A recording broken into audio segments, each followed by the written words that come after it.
Guys, আপনাদের সবাইকে বাংলাদেশের রান্নাঘরে স্বাগতম। আজ বাংলাদেশের রান্নাঘরে রান্না হবে হলো তেলাপিয়া মাছের ভর্তা।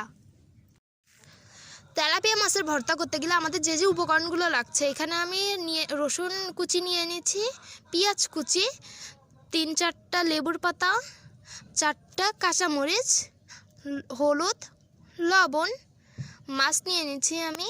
আর আমরা এখানে নিচ্ছি হলো সরিষার তেল। এইবার আমরা মাছটার ভিতরে অল্প করে সরিষার তেল দিয়ে নিচ্ছি।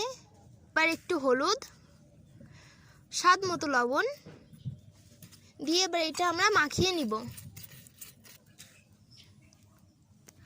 এই যে আমরা আগুনের পরে এবার আমরা কড়াইটা দিয়ে দিলাম, দিয়ে এর ভিতরে আমরা কড়াইটা যখন তাপ হয়ে যাবে তখন ওর ভিতরে অল্প করে সরিষার তেল দিয়ে দিব। এই যে আমাদের কড়াইটা গরম হয়ে গেছে, এর ভিতরে এবার আমরা মাছ দিয়ে দিলাম। এই দেখেন আমাদের মাছ ভাজা হচ্ছে। আমাদের মাছটা ভাজা হয়ে গেছে, এবার আমরা মাছটা নামিয়ে নিব। কড়াইয়ের ভিতরে পেঁয়াজ রসুনগুলো দিয়ে দিব।